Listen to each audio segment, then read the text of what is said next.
All right, ladies and gentlemen, boys and girls, tech fans of all shapes and sizes and sorts and persuasions, welcome to another Monday morning tech chat show on the SGGQA podcast channel.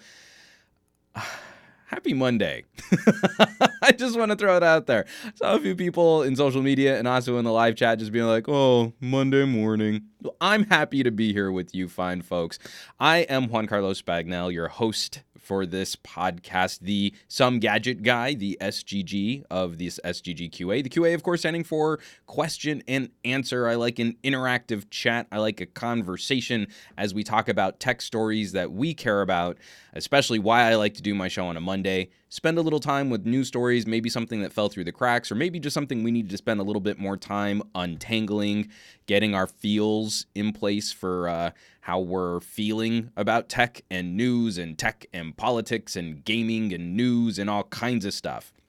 So we've got a lot to talk about this week. I woke up this morning and I thought it was going to be a pretty slow news day, but I was wrong. There is actually quite a lot going on. The world of mobile, world of tech, and there's a touch of gaming news that I want to touch on too.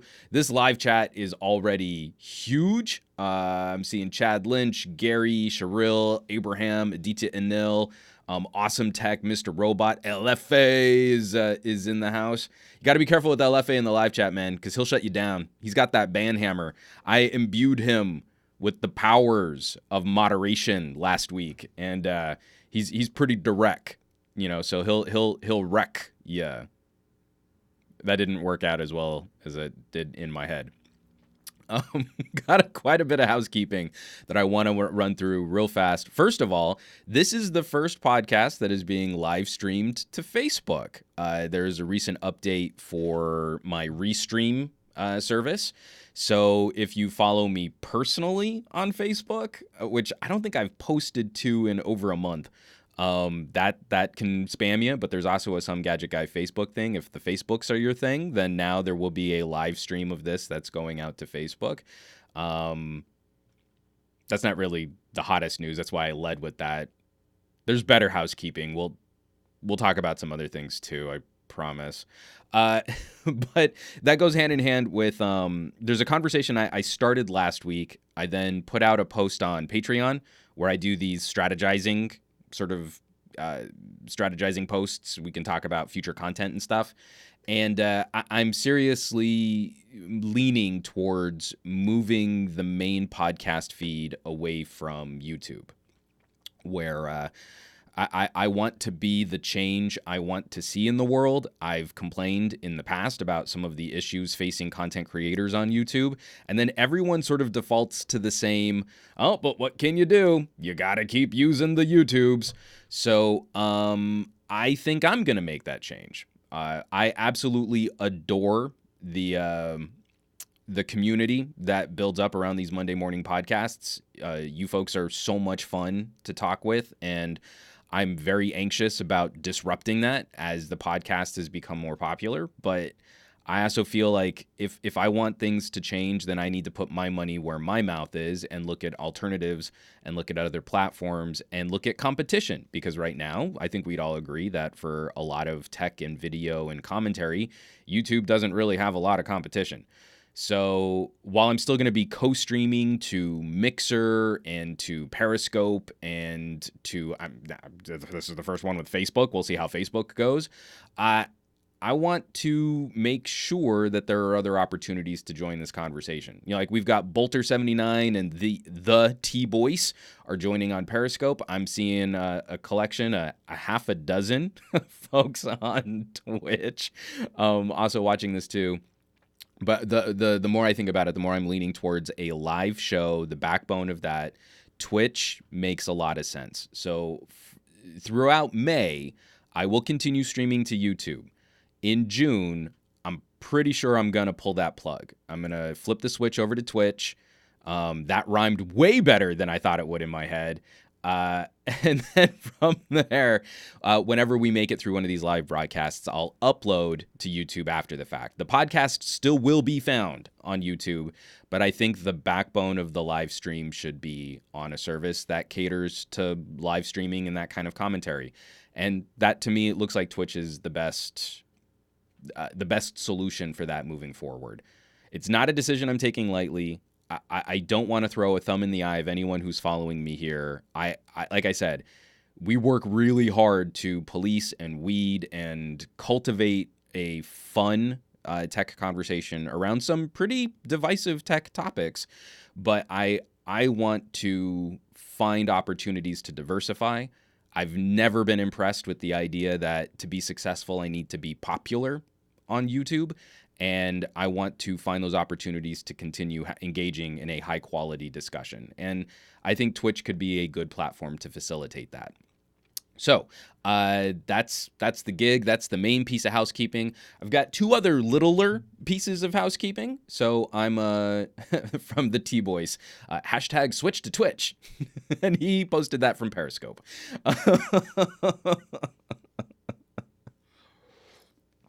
From Waris Amir Mohammed, to be honest, moving to Twitch couldn't happen fast enough. Well, Waris, I'm on Twitch right now, man. You could be watching me over there. I get it. This is where the main bulk of the audience is, but you could do that right now. You too could be the change you want to see in the world. And DRacer35, Twitch seems like a reasonable option. I would follow there. I appreciate that so much. Obviously, this is in part not sorry, I said I was going to move on to other housekeeping, but I really do want to emphasize this, that moving to Twitch is actually not the smartest or wisest move in my current state of streaming for things like monetization. The generosity of this YouTube community that we've built up, and I say we because, I can sit here and talk to a web camera or to a busted mirrorless camera as much as I want, but it really is a back and forth, and I really want this to be an interactive discussion and conversation. So I can sit here and yammer on all I want, but if you aren't joining this conversation, then it doesn't really happen. It doesn't really exist. Because of your generosity, I mean, that's a thing like super chats and contributions and support from this community. Obviously, we wouldn't have that in the same form moving over to Twitch. And I'm not looking for I don't know what the monetization structure looks like at Twitch. I'm actually not super well versed on Twitch, but really what I want is the best possible backbone to host a live chat and to host a live discussion and see this conversation organically happen in real time. However that might resemble and whatever opportunities there might be, as long as we end up with a cool piece of audio that then I can put out on traditional podcasting platforms, then I'm happy. That's really the key. That to me is the core solution that I'm in need of, and something that I don't feel I need to lean on YouTube for that kind of interaction. So now let's move on to some quick other some other housekeeping.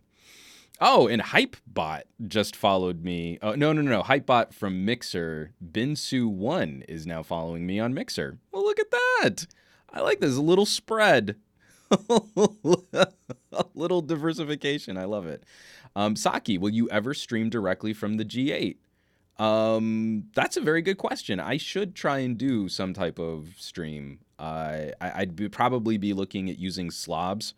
Screenlabs, OBS, and then doing that as a plugin for some sort of co-stream. So we'll see. I have been derelict in my duties getting a G8 Twitch stream going. I wanted to stream some gaming from the G8, and then it took me a lot longer to get some work done. And then part of my PC build woes kind of got in the way of rendering some video. And then I finally finished up the G8 camera review, which is the next piece of here, let me go back into screen share, which is the next piece of housekeeping that I did want to get to. So LG G8, it's already talked out. No one cares about this phone anymore, right? I mean, the verdicts are in. No one should ever buy this phone. So I, of course, have spent all this time wrapping up a 26-minute camera deep dive review. I thought this was going to be an easier phone to review camera-wise because it's basically a V40. In the United States, it doesn't have the zoom sensor. So it's basically a V40 with fewer cameras on it. And yet, it still took 26 minutes to talk through everything that I felt was important and relative about this phone camera. So the deep dives, the full reviews, those are Patreon exclusives. That took a long time, and especially because I'm no longer producing the full deep dive reviews until we see either some confirmation from the manufacturer that software and hardware are in synergy, that this is the camera that they want to put out, or until we see roughly the first major update. And so the G8 got a pretty significant little patch. I mean, it was like a 300 meg download, just a lot of little refining things. And I have to say that for G8, for LG not being super great at software, the G8 at launch has been the smoothest phone from LG I've used yet. That's a pretty low bar. Again, LG, not super great at software. But previous LGs, like I had pre-release hardware on the V30. That phone had significant radio management issues. I had some small issues with the G7. The G6 was in a pretty rough state too. Again, just a lot of laggy and crashy issues, even though the hardware was pretty good. So the G8, much better at launch. So I will be posting this evening the camera conclusion, which is the first couple minutes of the camera deep dive, and then just like a brief explanation on the hardware. But it's really just my wrap up. It's a longer piece of video than most camera sections in full phone reviews, and just sort of details what I think is most interesting or most important to know about the camera. Then if you want to see the other 20 minutes of photo samples, video samples, and all of the granular analysis that's very consistent from all of my previous camera reviews, and from when I was at Pocket Now doing the real camera reviews, then you can go through and catch all of that too. I'll save that because I will be putting out the camera conclusion tonight. So I'm not going to spoil my own camera conclusion for you guys, but as a spoiler alert, I'm really liking the phone, and the camera has been nicely improved over the G7 and nicely refined over the V40. So if you care about photography beyond just automatic shutter button, which gives you the pretty colors, then I think you'll see some fun stuff to dig into and talk about for an in-depth camera analysis. It's good times. I like it. Let's see. From Dave Bow 9, possible to live stream to both YouTube and Twitch. It is possible, but I want to diversify, and I want to act on my displeasure with how YouTube popularizes content, creates echo chambers of content, makes discussions more toxic than they need to be. And so while I'm still going to be hosting the finished podcast on YouTube, I need to make a change just for my own mental health and sanity, and to sort of wag my fist into the air. And I hope people will sort of appreciate that. Again, this wasn't just an easy like, oh, I'll just do this and I'll flip a switch and then that was fine. That a lot of thought went into this, and that I hope the community will follow and at least appreciate why I'm making that transition if they can't follow. Let's see. From Neat, I'm a fan of LG, and I appreciate that you are out there making fair reviews of LG phones. Well, I appreciate you watching some reviews of LG phones. I think it's important to have sort of a spread of voices. I'm obviously a fan of LG hardware. I'm obviously critical of LG software, but I don't feel like one minor slight on a less popular phone makes it a complete and total deal breaker. And I want to see those. I want to see that competition where a phone can focus on slightly different features than the main popular YouTube zeitgeist, and then, we can see a healthy and diverse ecosystem where more consumers have more of their needs met. I don't feel that happens when everything is just a two-manufacturer dichotomy with like a consolation prize to a Pixel and a OnePlus. From Tech30, Juan, what are your thoughts on the G8? Because I can't trust those other reviewers anymore. They are biased, man. So Tech30, while I appreciate the comment and the question here, I'm going to say I have 5 videos out 4 of which are public on YouTube. One of them is Patreon exclusive. So I feel like I've covered the G8 pretty well. And then I should have a full phone review out early next week. So you have a lot of videos to watch to get my thoughts on the LG G8. And I need you to watch them all. And I need you to take notes because there will be a quiz after you finish all of those videos. All right. All right. I'm seeing Godsneck. I'm assuming it's Godsneck, like the god of snacks, not God's neck, as in the vertebra that attach your skull to your shoulders. And Q3 Becker out on the Twitches. Again, just a few people. I love it. I like that I mentioned Twitch and there are like 3 like, okay, I'll test this now. And people like kind of poking a few comments over on Twitch. Thank you for checking it out now. This is great. And then there's Razgriz 2520 and three-legged couch. Oh, a 3-legged couch would not be fun to sit on, but I'm sure it's fun to Twitch on. So, one last little bit of housekeeping. And sorry, real quick, I've got a super chat. Dave Bow 9, keep up the good work. Here's some cash for coffee. Well, thank you so much. I appreciate that. And again, all of the support, all of the contributions in this amazing conversation that we have. I really do appreciate this community. I know I'm sort of dragging this out a little bit longer, but I've been very sensitive to this. The main reason why I started producing on YouTube was to find conversations. I was a forum junkie. My sort of inciting incident was like producing and cutting up podcasts way back in the day for Dave's iPack, where I'd sort of do master mashups of some of their shows. And I was an audio engineer, so I could cut together some of that stuff. When I started producing for myself, the main thing I wanted to find were just other nerds like me that liked to talk about this stuff and honestly debate about this stuff. And the recent changes that I see to YouTube have a chilling effect on those kinds of conversations. You're either a winner or a loser. Everything is super polarized. And I feel like if we don't push back against this algorithmic design towards that which is already popular, then it makes this stuff a lot less fun to talk about. So, and Stephen Moore with the super chat.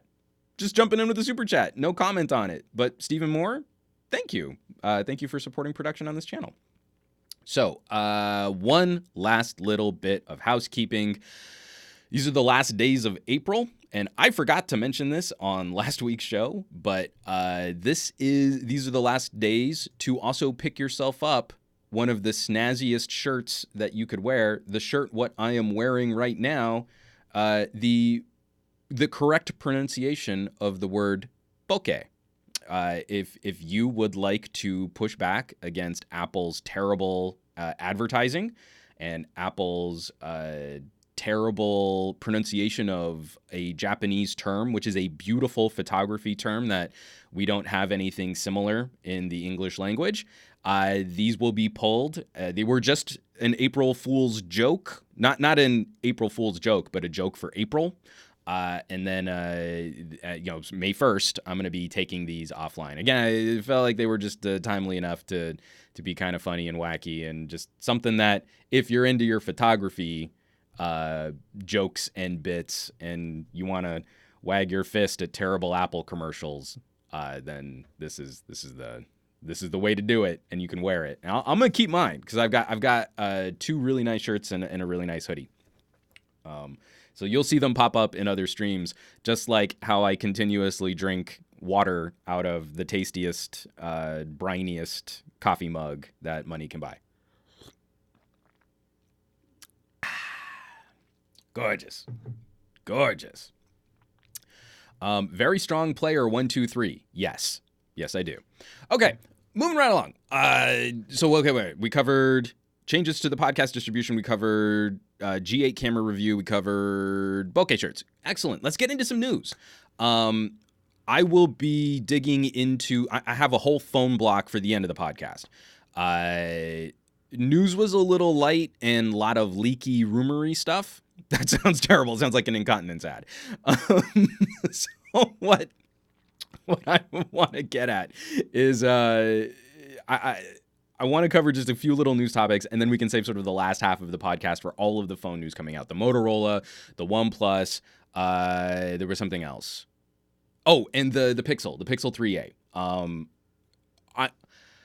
I'm saving this and I'm teasing this. This is probably going to be the most positive I'm going to talk about Google and Pixel's launch strategy, because I've had some problems with the current conversation about the Pixel. Again, I want to have fun topical discussions about technology products, and when something like Google making a mid-ranger is instantly panned before the phone is even officially official, makes me a little frustrated. And another super chat, Android Stud. Thank you so much for supporting this podcast. You rock. Thank you. From Literalter1701 on Twitch. The UI is cleaner than YouTube. I agree. And I'm also, because again, I haven't gotten into like fully customizing out all of my Twitch. I mean, don't get me wrong. I'll start putting links and ads and stuff like that on Twitch too. Money. But the whole layout is really, really clean. So it's good times. Okay, so first bit of news. I want to kick off with some gaming news because it allows me to get a little soapboxy and a little political. There wasn't any big like net neutrality or municipal broadband story this week. We're sort of in the same holding patterns for all of that, but I can still turn a gaming story into something preachy and moralistic. So I'm pulling up. So I do a lot of work with Newegg. Newegg owns gaming outlet Game Crate. I work with those guys a lot when we're doing coverage down at Newegg. So I wanted to pull this story up, not because I think they did a bad job on the story, but because I think it highlights something that we're all a little frustrated with in the video game community. So this is from Game Crate. Who wrote this up? Angelo. Angelo wrote up Mortal Kombat 11, how to unlock everything. We just saw the release of this newest fighting game. Again, a fun nostalgia piece from when there was huge controversy over blood and ripped out spinal cords when I was a kid in the Super Nintendo. But the newest version of Mortal Kombat 11 is out. The fighting mechanics seem pretty sharp. People seem pretty stoked about the actual gameplay, story elements. It's just the game feels a lot grindier than it needs to be. So when you have to produce an article like this, Mortal Kombat 11, how to unlock everything, and they go through the story mode, and then the story costumes, and the 3 endings, and tutorial unlocks, and the fastest way to farm coins, because it's Mortal Kombat, so that's coins with a K. And then you have to understand the relationship for crypt costs and rewards, and you can maximize your AI's chance of winning. Hold on just a second. A major component of the game being how you let the AI fight for you and autoplay. So that's great. Back to the article. The game is so grindy that heart farming, crypt elevators, brutality methods, note on souls, unlock all the key items in the crypt, like Shao Kahn's hammer. Hold on. All of these things are... that's a whole long list of things that you need to unlock. So this, to me, doesn't seem like a fun game. This, to me, seems like a lot of work and resource management and grind. You're just playing parts of the game over and over and over again to earn your crypt coins so you can open your crypt loot crates and randomly get skins and fatality. Oh wait, no. Fatalities aren't behind grind, but I think the brutalities are behind. I actually haven't played the game. I'm doing that annoying thing that I hate when other people do, where they're criticizing something that they haven't like played or watched at all. And super chat, excellent. Jay Perkins comment, thanks for the thoughtful and well-made videos. And Jay Perkins, thank you for supporting production on this channel. I appreciate it. Yeah, I I have a hard time with this. I've made a few videos in the past talking about predatory microtransactions. We saw the fallout of loot boxes circa EA, purposely breaking Star Wars to make a sort of an enhanced cash grab. And this is a mechanic that we see viscerally employed in mobile games, where you have cooldown clocks, or you have energy, or you have premium in-game currencies, or you have all of these different mechanics that break the game and make the game less fun to play, so that it encourages you to engage in random number generating events. You throw some type of resource into a meat grinder slot machine, and then something pops out for you. You don't know what it's going to be. You hope it's going to be something good, and you get that kind of gambler slot machine fix, that dopamine hit. I find it to be completely indistinguishable from actual gambling. I don't care that the end result is some digital piece of flotsam or jetsam, and that there isn't a monetary payout, because this kind of stuff is getting, I think, fairly insidious and sort of weaponized, and that we're seeing it still in games that you have to pay up front for. Like, if Mortal Kombat 11 were a game as service or a free-to-play game, and there were tons and tons and tons of obnoxious grind that you could circumvent from by making purchases with real-world monies, I don't think I'd be this frustrated, or I don't think I'd be this anxious. But I was really hoping that with recent announcements, there were a number of game developers saying, like, hey, we're going to back off Loot Crate-style mechanics. And I swear I saw one of the Mortal Kombat developers saying, we're not going to have loot crates in our games. And instead they don't have loot crates, they have crypt crates, like crypt chests. You're like, well, that's a meaningless distinction. We're not going to have loot crates, we're going to have loot boxes. That's different. But same mechanic. You grind a lot. You save up your crypt coins, and then you throw those coins into some type of random number generating event. So that I have a hard time with. I keep coming back to this.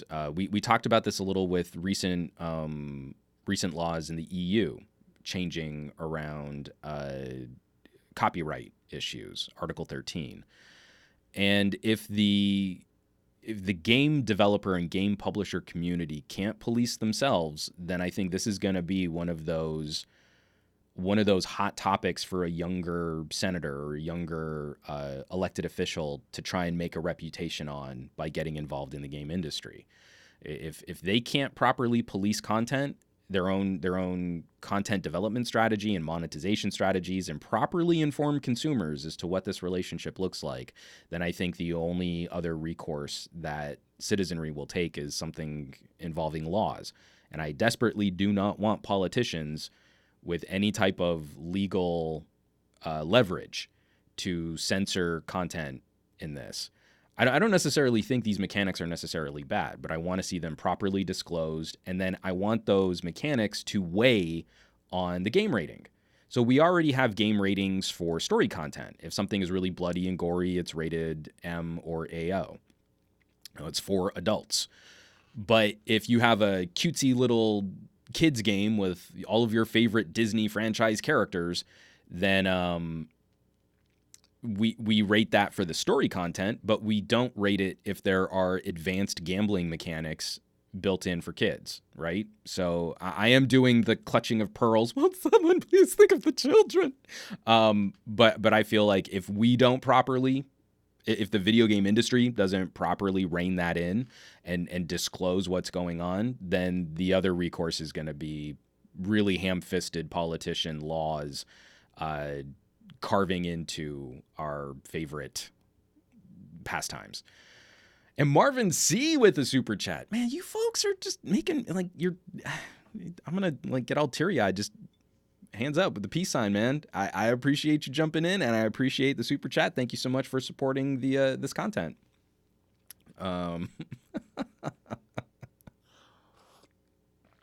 And I'm seeing, again, this is just cute because everyone's sort of playing with different. So I'm seeing Q3 Becker on Twitch and on Mixer dropping in some test comments to make sure everything works.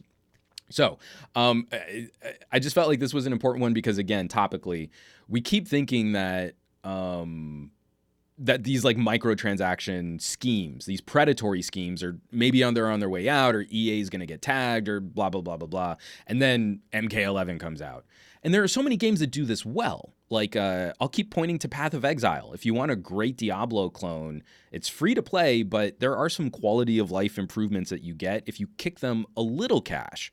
I think that's a great example of how you can monetize for an audience and make a game as a service. Who else? Someone else in the live chat had one. From Jim Cleveland. Best monetization I've seen is Arc Mobile. Arc. That's another great. I am not the biggest fan of these survival resource types of games.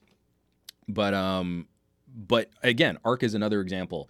There are so many where it's, like maybe there's just a paywall for additional content, kind of like old school expansion packs, stuff like that. I love, and I don't really have any significant problem with like, kick us 99 cents for specialty skin, like cosmetics and stuff. But when the game is purposely broken in a way that makes it very difficult and very unfun to play, and then to circumvent what they broke, they add a monetization structure to that, then I think we're in serious danger in the gaming community. From DRacer35, I miss how we used to buy a game and get the full finished product at purchase. This trend of only getting a quarter of the full product and then parting out the rest of the story for 4 easy installments is killing the industry in general. It makes, like, when I started seeing season passes for traditional story-driven first single player content that then have sort of stapled on multiplayer mechanics, it was very disconcerting. Now I think we've kind of pushed that and normalized it to a very unhealthy degree because it's unsustainable, and that's another big problem. Jay Perkins, Nintendo is the only big publisher developer that seems to be trying to remain respectable for now.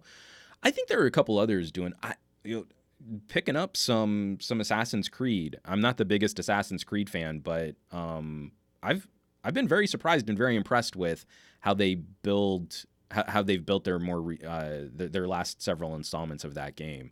I think there could have been numerous opportunities to like open world an Assassin's Creed in a way more like Red Dead Redemption, and I've been impressed that they kind of pushed back against that. And Abraham Artemis, not all AAA games are predatory in terms of those mechanics, but it is.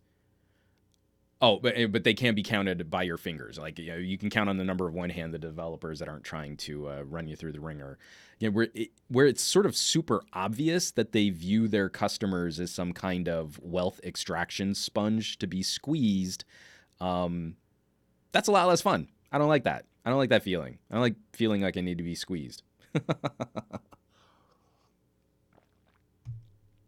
Matt Tyler, GTA does microtransactions really well. You can buy money if you want, but it doesn't affect the game at all. Rockstar are good at this. I think Rockstar can be good at this, but I think they pushed the early online monetization of Red Dead a little too extreme when you started seeing like how long it took to earn your gold bars, right? Again, anytime you start dealing with some type of in-game premium currency, my Danger Will Robinson arms start flailing in my brain. So I'm actually writing out a script, A Parent's Guide to Predatory Microtransactions. That's a terrible title. But I do want to explain some of these mechanics because I'll talk to them with other people my age who have maybe fallen out of gaming as a main activity, as a main sort of hobby, and I think they are unaware of how aggressive these schemes have become. And then I'll see their kids playing games on iPads, and you're like, you're training your kids to participate with some of the worst aspects of monetizing a video game. So we'll have to see. From Sharil Abdul Rahman, I feel the best season pass was for BioShock Infinite, when the pass adds more content that extends the story and links everything in. And see, that to me is exactly what I used to do back in the day with expansion packs. Like, that makes perfect sense to me. You've got a great full core game, and then after a couple months, you get like another 30% of the story with a nominal sort of tacked on fee. That kind of stuff I love. Okay, moving right along. I spent more time on that than I intended to.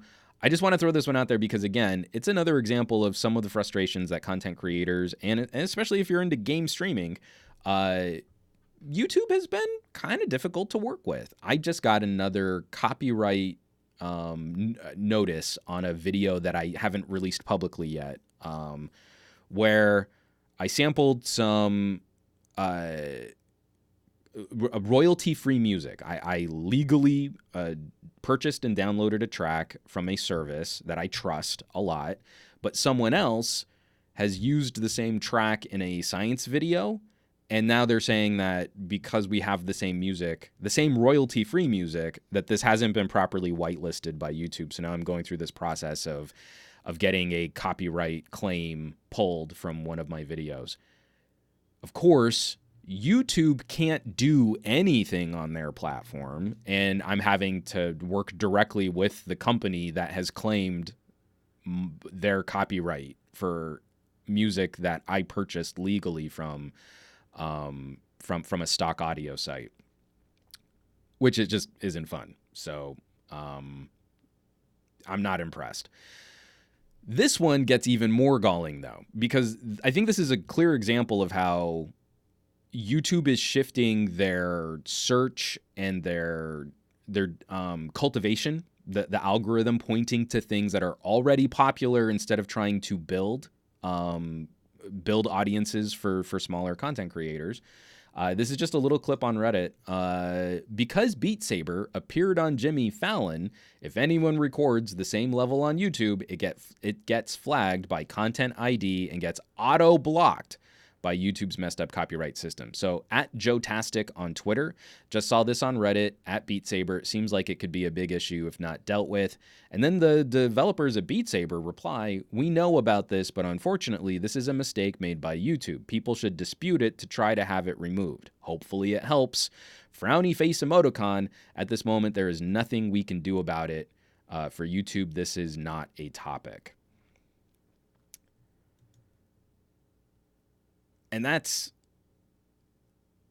a real bummer. See, YouTube's automatic algorithmic content system now prioritizes content from NBC. That's not homegrown content. That's not YouTube.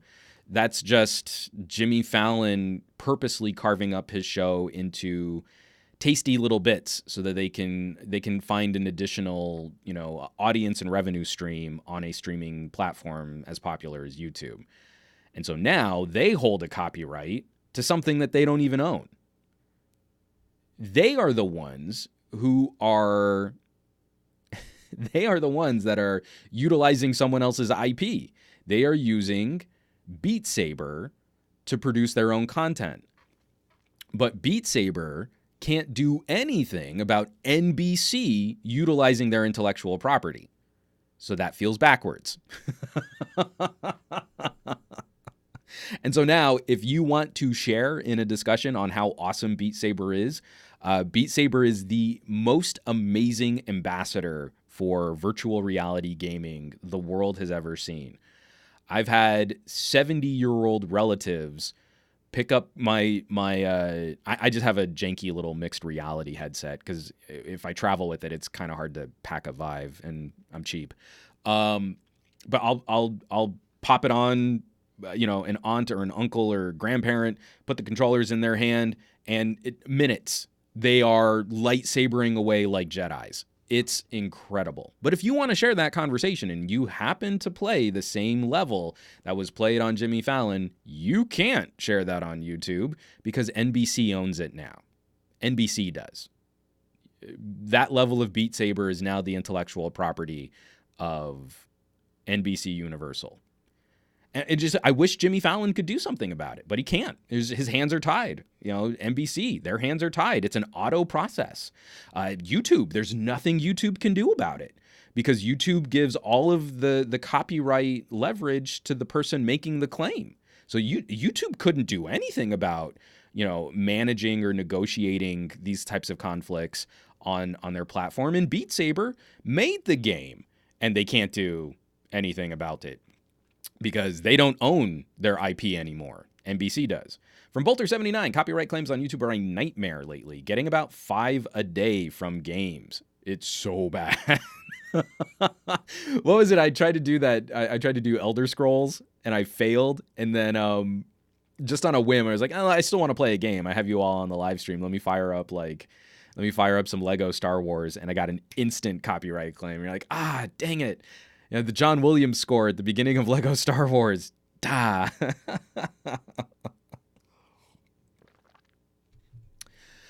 All right. From Shrill Abdul Rahman. Actually, how did NBC take over the copyright from Beat Saber on YouTube? So I don't know. So what I imagine is NBC Universal put out a clip of people playing Beat Saber. In that clip, there's music from Beat Saber, but NBC now is going to tag anything that has sort of a thumbprint that matches part of one of their videos. And it's an automated system. So if they see that another video sort of resembles their video, then they'll tag it. And then they'll go to YouTube and say, hey, send them a claim. And all of this is like bots and software and auto processing. So it's out of everyone's hands. They don't have any claim over Beat Saber, but that doesn't matter. In sort of the court of YouTube public opinion, they can do whatever they want because they're NBC, and YouTube will cater to the copyright holders of major media companies, but they don't really celebrate the U in YouTube anymore. And another super chat as we talk about how frustrating it is to work on YouTube from JLTV kicking in. I appreciate that. Thank you so much. I know I'm getting a little cranky pants about the main service that I'm hosting this podcast on, but I appreciate that support. Thank you very much for contributing. Where were we? We were at there. Okay, so I think I saw, yes, at Fat Produce is in the live chat. Hopefully I haven't missed everything he says. Everyone say hey to Andrew. Apparently he's finally done with his meeting. He got this great new job that he loves, and he's working with people that he likes, and they hooked him up with an awesome laptop, and everything's going great. But apparently they hold a big Monday strategy meeting right at the beginning of my podcast. So I think we all need to tell Andrew he needs to get a new job so that he can be here to watch the beginning of my podcast. But Andrew sent this in. Folks, how do you feel about wacky smartphone ads? Let me throw this back on the screen share. So Xiaomi put out this really, bizarre is a great word for it. I'm pulling this from Android Police. This is from Ryan Hager. This bizarre low-budget ad Xiaomi tweeted is so terrible, the company took it down. And I'm not going to play it all here because I'll probably get some kind of like copyright strike or something like that. But just showing you this clip, it's not this clip, it's showing you the thumbnail of this video that was pulled. Someone copied it. And from Andrew, oh my God, I am in advertising and this is painful to watch. So I'm not going to make you watch it, but I've got it linked in the show notes. You can watch it after this podcast is done or wherever, if you just Google it right now. So it's a guy and a girl in bed together, and the guy is using like a real big phone that he can't use one-handed, and he's got his arm around his girlfriend or wife. I'm assuming wife. It looks like he's got a wedding band on. It looks like he's got several rings on, which is tacky. But he starts getting a text from texts from his side piece. I don't know, is that what the kids are calling it these days? And he has difficulty replying to his side piece, so he moves his arm out from around his girlfriend, and then she wakes up and sees that he's texting with someone. And then there's like a super awkward, like him looking at his phone, looking at her, looking at his phone, looking at her, looking at his phone. Like this thing looks like it's shot on cell phone cameras. The music is just hard cuts. It's all bad. Like just the production is terrible. Like it might have been sort of a funny Vine video back in the day if they could have shortened it to 7 seconds. But also it's just a weird message for a company to put out.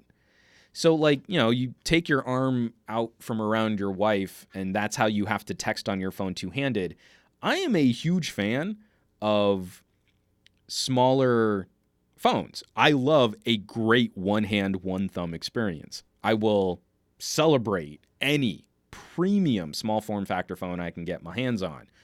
So it's just weird that Xiaomi's marketing for this was, hey, if you want to cheat on your wife, it's going to be way easier if you can one thumb it, guys. Am I right? Infidelity. I'm like, what were they thinking? I don't get it. I really don't get it. It is so weird. So, from Rory Arn. I can't get your name, and I'm so sorry. With the super chat, that's his mistress, Juan. Well, I mean, like mistress, side piece. I don't know what we want to. I don't know what we want to call it, but yeah. It's bad. It's just a real bad look, and it's built on one of those terrible hijinky concepts that's funny to joke about. Like, I've been in pitch meetings at ad agencies where you put out like some vile stuff because it gets people laughing and it kind of shakes up the room, and then you take some of those concepts and you sort of build off of it, and then you end up with like a real commercial. Or especially if you're trying to do something random or absurd, you tend to go way far, dial it back, and then refine that idea. Here it's like all of the dude bros that came up with this concept, like, they made all the jokes and then they never refined it, and then they just went with like their first pitch idea, and they just went, okay, well, we'll do that. That's funny. People will think it's funny. I just from Santiago Velasquez, the Xperia XZ1 Compact, perfect for cheating.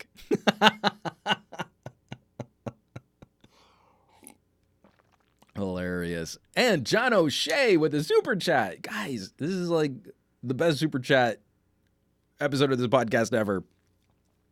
Thank you, John. Big ol' smiley face emoticon. Big ol' smiley face right back at you. So, yeah, this is some funny stuff.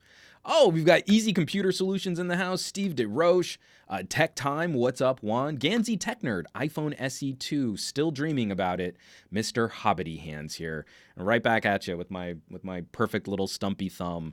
I want an iPhone SE refresh so bad. I want it so bad. From @FatProtos, you won't be able to store that many cheating mistress nude selfies on the Xperia XE1 Compact with only 32 gigabytes of storage. I don't know, man. I feel like because Andrew has an XZ1 Compact. I think he got one because I kept, celebrating how much I loved that phone. But yeah, I did have a big old fat memory card in there when I was shooting the camera review for it. And Trend 2816, RIP Sony's compact line. Agreed. XZ1 Compact is still one of my all-time favorite Mighty Mouse phones. And Christopher S. Mawson with a super chat. Look at Samsung with their anti-Apple notch commercial. That's still funny.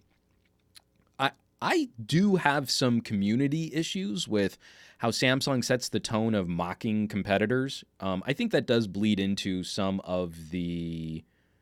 Samsung, the worst Samsung nights, feeling like, well, now I need to go out to every phone company and make fun of them, which I got a pretty good stab of with my LG G8 videos, just people crawling out of the woodwork to tell me how some other YouTuber said the Galaxy was better and that, like, I was wrong for having opinions. But I don't think anyone would disagree that Samsung set a pretty high bar for how do you make funny, wacky commercials and also do something that's a little edgy. Making fun of a competitor is really... Actually, instead of talking about Samsung, hold on, let me see if I can find it. There's another podcast I want you all... if you like to nerd out on this kind of stuff like I do, I really want you to... Where is it? Come on. I can never remember the name of the podcast, but it's because I subscribe to it and I just listen to everything they do. CBC Radio, Under the Influence.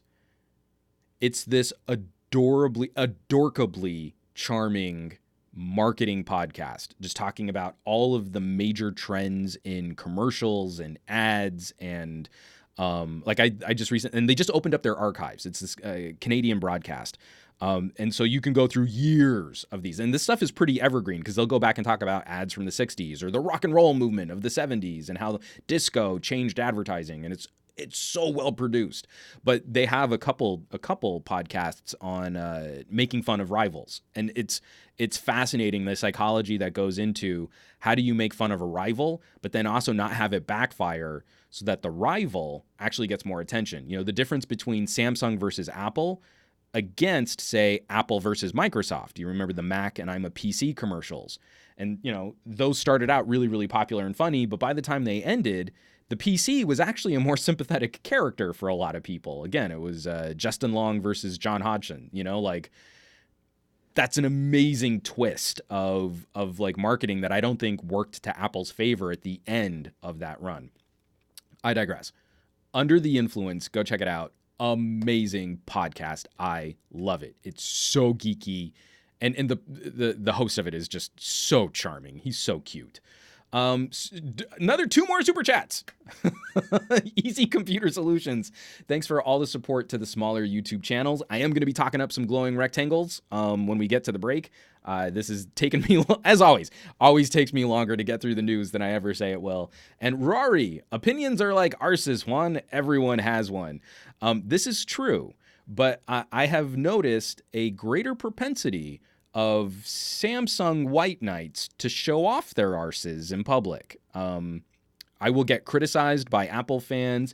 OnePlus people will jump in on a OnePlus video to point out what I get wrong or why my opinion's wrong on something. But it's been pretty unique. It's been pretty limited to Samsung acolytes that feel like they need to go on my BlackBerry video or my iPhone videos or my LG videos to tell me I'm wrong. So again, this on my channel, it's been pretty consistent. People opinions are like arses, but only one major clan of smartphone fanboys are showing their arses off. Steve DeRoche, just to make it harder to leave YouTube, with another super chat. Oh my gosh, you guys, I'm just gonna take another drink of water here. This is adorable. Again, this is gonna like be one of the worst audio podcasts I put out because you guys are keeping me off topic. It's so great.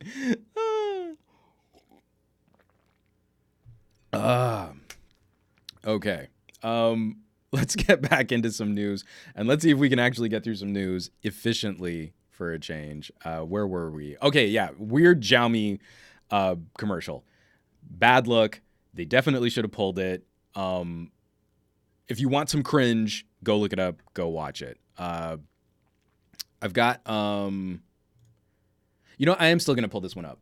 This isn't news, but it's a lack of news. Excuse me. Let me get this up here. Sorry. I just saw this comment. Hold on, let me get out of screen share. From Paul Enriquez Gehring. It's only a 5 megapixel mug though. Maybe I should have made them ultra pickles so that they'd be bigger and better. That's hilarious. And Andrew also popping in on the Twitch, as you'll see Fat Produce in my chat on the Twitch too. Okay, this is from VentureBeat, although a couple other outlets have picked this up too. It was a conversation that sort of blossomed on Reddit again. But this is this is written up by Emil Protolinsky. Probably mispronounced that. ProBeat, Google hasn't updated Android distribution data in 6 months. And so they've got this chart for developers, Android adoption numbers. They're showing Oreo as of August 2017 was, as of December 2017 was, Android 8.1 Oreo launched in December of 2017 is up to 21.5%. Android 7 is up to 28%. Marshmallows at 21%, Lollipop, Kit Kat, Jelly Bean, Ice Cream Sandwich, and Gingerbread is still holding on at 0.2% of the market, having been released in 2010. So developers need to lean on these distribution numbers because the Android market is so varied, and how you need to develop back support. You know, like if you're making a new app today, it probably won't kill you to leave off Ice Cream Sandwich and Newer, but you'd probably still want to extend support out to Jelly Bean, Android 4.1, 4.2, 4.3. So you have to go back and still look at phones from 2013 if you're making a new service, if you're making a new app. So what's challenging here is Pi launched last year. A number of phones have gotten Pi updates. The Pi update on my RAZR Phone 2, pretty good. I'm making a video sort of returning just a very, very quick look back at the OnePlus 6, not the OnePlus 6T, the OnePlus 6, because it went from Oreo to Pi. I mean, there's these things that we can point to that are kind of interesting. You know, Pi was a struggle to get off the ground. I think it was a bit of a performance hog. Most of the phones that I have that did get Pi updates took performance hits. So I'm a little less concerned about, say, an LG G7 not running Pi, because LG software has issues with high performance situations like gaming. They tend to thermal throttle pretty hard. Yes, that's all my personal whinging on about Pi and updates. But what's the challenge here is Google not putting out those developer numbers makes it more difficult to see what's really happening in the Android space. So they updated their developer graph to say, oh, they're going to bring these numbers out soon. They're coming soon. And that was months ago, and they still have not yet updated. And I feel like that's an obvious concern, because Pi adoption is likely a lot lower than its previous previous updates. At least that's the fear, right? So we'll have to see. But I think we'd all agree that there are still some very significant challenges facing the Android ecosystem, which is why I'm actually getting more excited for a Google Pixel 3a. Just other just other opportunities for consumers to pick up phones that are better software supported. Why I get more excited about phones that are coming out Android One. I'm getting increasingly won over for a more stock Android experience, even though I still slap on Nova Launcher. I want something that's more streamlined. I want something that's better supported. Or at least I feel like those conversations are entertained better by consumers. Whereas, a daily driver for me will still likely be an LG. And we know that those aren't great. Those are pretty bad for software updates. From Paco, LG needs to release some info, like the release of UK and EU G8 models with the super chat. So I wish I had better information for you there. We want to talk about another one of LG's shortcomings. Their launches are always brutal. They always manage to fumble their smartphone launch strategy. I hope they get it together, but I think what we'll see is a weird split launch where we'll get more information on an LG G8S for Europe and the UK, while we get the V50 in the United States. And I think they're likely just holding off on some of their development and distribution to see what 5G looks like. But it's super messy. Yeah, like LG always has issues with that. But one thing we can always count on for LG is when it comes to Android adoption and updates, that they're usually not on the cutting edge of that pie chart of what phones are getting their updates and how those updates are being handled. So that's never good.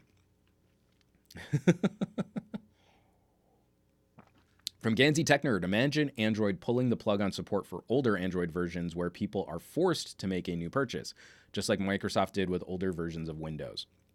So that's a challenge. It absolutely is. But Microsoft's support windows tend to be a bit more generational, right? Like Windows 7 is only just now getting its major end-of-life announcements. So that's a pretty good run. That's a really good run, especially where Microsoft is trying to make Windows more of a service-y platform from Windows 8 to Windows 10. It's more about updates and app-like support. So for Windows 7 to still have been on the support train this long is pretty great. And you can always point to like how long Windows XP ran. If Google were more like Microsoft, we'd be seeing a ton more support for older phones. You know, even if it were just like security patches and bug fixes and stuff like that. I kind of wish Android were a bit more like, they were a bit more like Microsoft in their distribution and their software support. So I feel like that's a fairer, or at least like we'd have phones that get major updates into 3 and 4 years. Right? There are only a handful of manufacturers that kind of tweak that way. Apple is obviously one of them, though I don't think we've seen major changes to iOS. We've just seen continuous refinement of iOS. But like, what, OnePlus? The OnePlus 3 is going to be getting a Pi update? Who else? Who else has gone back that far? So it's very frustrating because there's no reason why our phones couldn't last 4 years. But I have serious concerns over security and how well they run if they aren't getting good attention, and there isn't a good solution for things like replacing a battery. But the hardware, you go back to a Snapdragon 821, it's perfectly fine for daily use today. That chipset is plenty powerful to get you through covering the basics of a heavy smartphone day. All it needs is the software polish, and no one's really putting that out right now. So, moving right along. I do want to talk about these two stories sort of back to back. So I'm gonna chew through these pretty quickly. This is coming by way of The Verge. Let me go into screen share here. These are all the podcast networks and creators who pulled their shows from Luminary. This is written up by Ashley Carmen. So, just from the first article of the first paragraphs of the story, in just the 3 days since it launched, the podcast startup Luminary has lost access to shows from multiple major networks, which have pulled their content over its business practices and lost the faith of the industry it wanted to please.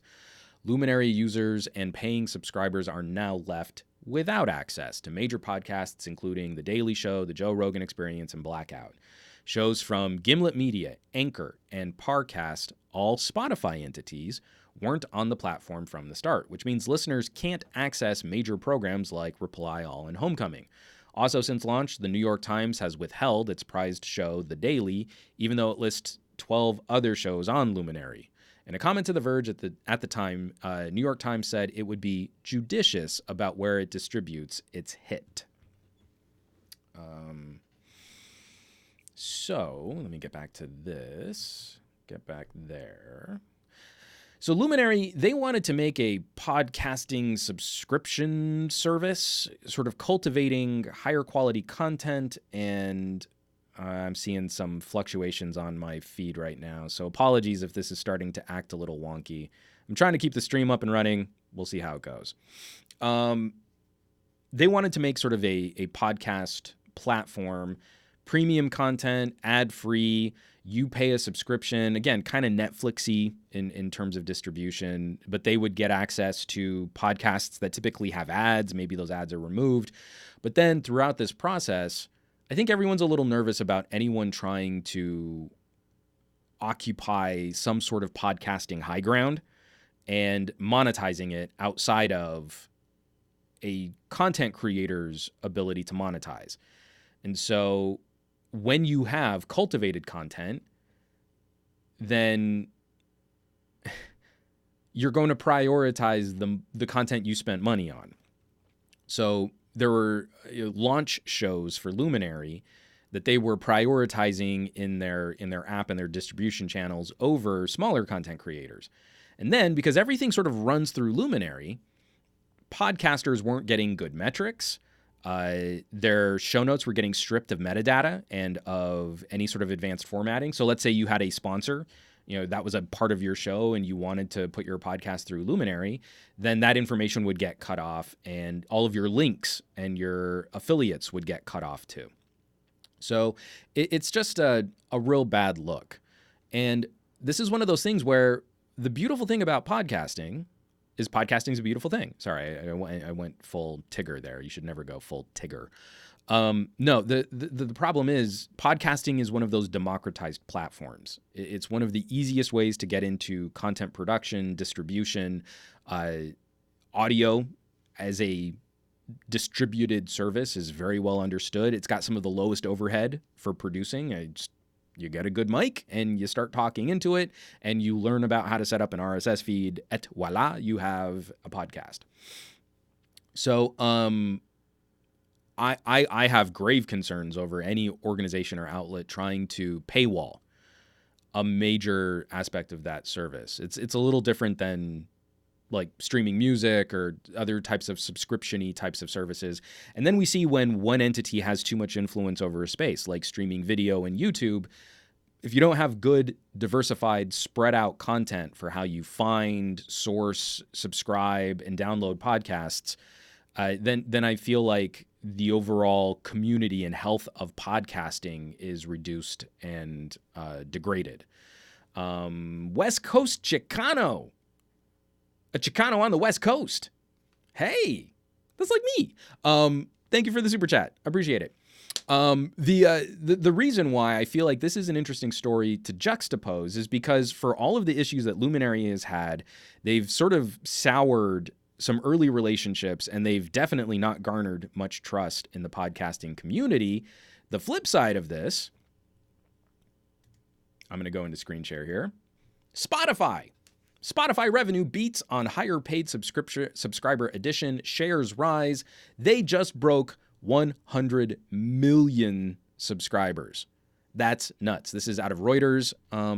Reuters never has a byline on who writes up their stories. So Spotify Technology SA reported a better than expected rise in first quarter revenue on Monday as the music streaming company hit 100 million paid subscribers for its premium service, sending its shares up nearly 5%. Woo! The global leader in the sector with doubled the number of subscribers of nearest rival Apple Music, Spotify has launched in regions like India, Middle East, and North Africa in recent months, seeking to fuel the next stage of its development as it continues to price aggressively in the developed world. 217 million active users in March. Wow. So one of the interesting things was seeing them start hosting and promoting content that's freely available, but it's content that's freely available. And they're just making it another sort of integrated part into their backbone and service. And I think that's a slick way to sort of diversify a platform that's built around one idea, you know? For some of the challenges that a service like SoundCloud has in monetizing, and I still have some serious issues with online music streaming and how artists are compensated for that. But as a consumer-facing service, a fairly consumer-friendly facing service, they've been expanding and adding to their portfolio of options. And this, I think, is a great way to do it. That's a healthy way to do it, and that encourages people to participate and to sign on and to throw money at that service. I think that's really exciting. And that it's working. So you look at Luminary trying to paywall out something that's freely available, and then you look at Spotify just making it a little easier for you to stay in Spotify, but continuing to freely offer things that are already freely available. I like that. I like that split. That makes a lot of sense to me. From Primetime on YouTube, what name you used on Twitch, bro? I am at some gadget guy, if you like right there, on the Twitch. I am not clever. I've now since tried to put all of my eggs into that one name. Some gadget guy. Gansey Tech Nerd. Anchor Podcasts, acquired by Spotify, helps podcasters monetize and earn through Apple, Google, Spotify, etc. Question, though, is how different is the monetization control there compared to Luminary? And that I'd need to do a deeper dive on. I actually don't know how Anchor works differently than just for Spotify service than for I don't know how Anchor works differently than something like Luminary. And Luminary seems to be highly cultivated, so it's not like someone can just monetize on Luminary. It just looks like there was a hosting through Luminary, but then that they would sort of strip your back end data. So I don't know. We'll see. This is hilarious that Steve DeRoche and Guys TV on Twitch right now are having a conversation about how I can monetize Twitch traffic. So if we want to talk about monetizing podcasts, instead of going to Luminary, as I make this transition to Twitch, I'm sure they'll find some good solutions for me to keep this going on. Bored at Work is in the live chat, along with James Vincent also jumped in too. He was late. Everyone say hi to James. Everyone say hi to Thunder E. We are getting to a quick break where I go through and talk about smaller content creators that need your love. And one of those smaller content creators isn't that small because one of them is Bored at Work.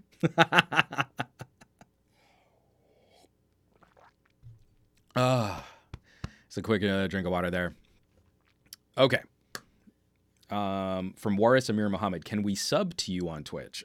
Yeah, you can. I mean, I guess it's like following. I'm bad at Twitch. I suck at Twitch. It's just that I want the backbone of that service in the live chat. That's really all I want. And I'll talk to Trisha and I'll talk to some of the other folks here about sprucing it up so it's not like just a wasteland of my videos on Twitch, that it's more interesting than that. We'll get there. Baby steps. Okay. So, one of the major campaigns that I've had this year, and again, I sort of approached this with renewed interest the beginning of the year, getting back from CES.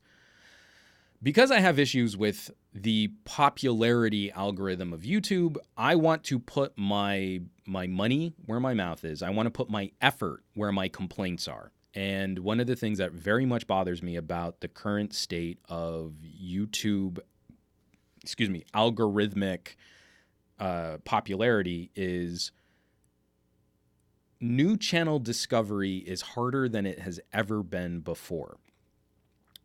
I'll go and I will take the time and the effort to dig up a newer content creator, someone under 10,000 subscribers, and I'll click subscribe, and YouTube will immediately reply with, "Oh, well, if you like this smaller channel tech YouTuber, well, you'd absolutely love Unbox Therapy."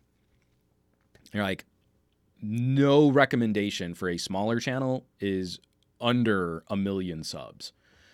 And I have a hard time with that. I think that's a very poor way to maintain a healthy community with diverse opinions on the things that we like to talk about. If you like to nerd out and you like to geek out, I don't want echo chambers. I want more voices in this space, and especially more voices conflicting with my point of view, is it at least challenges me. It keeps me on my toes. It keeps me honest.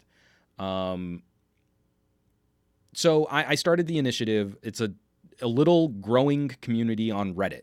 It's called R Glowing Rectangles. And I'm going to go into screen share right here. And over the last week, we had some great videos get posted up. The number one video from last week is from Tech Rant, a channel I've been following for a while, but I've been really getting into his videos lately because he's doing a bit more of the YouTube drama, but I think he's doing it well. And so Tech Rant took a hard look at MKBHD's LG G8 video, his sort of not a review of the LG G8, and he decided to share some criticisms over MKBHD's review style. I think there have been a number of us who have found some challenges in talking about specific pieces of tech when the ultra popular top subscribed channels on YouTube have just a different opinion on something that we might have enjoyed. You know, like we saw like what a tastemaker MKBHD was with HTC, you know, starting hashtag wasted space, but he didn't have similar concerns for more popular phones that had similar form factors, right? For some reason, HTC got that ire, not Apple, which had similar bezel and screen to bezel ratios and kind of the same amount of wasted space. And I think you see that as a clear demonstration of the echo chamber. I don't believe that it's necessarily a conscious, I'm going to slam this phone, I'm going to celebrate that phone. But I think it's more when your audience is built on popularity, it's easier to fulfill the largest possible community of fanboys in one direction. And then when you talk about a competing product, you still focus your conversation to the popularity winner. So no phone really gets a fair review. They're all tacit comparisons, right?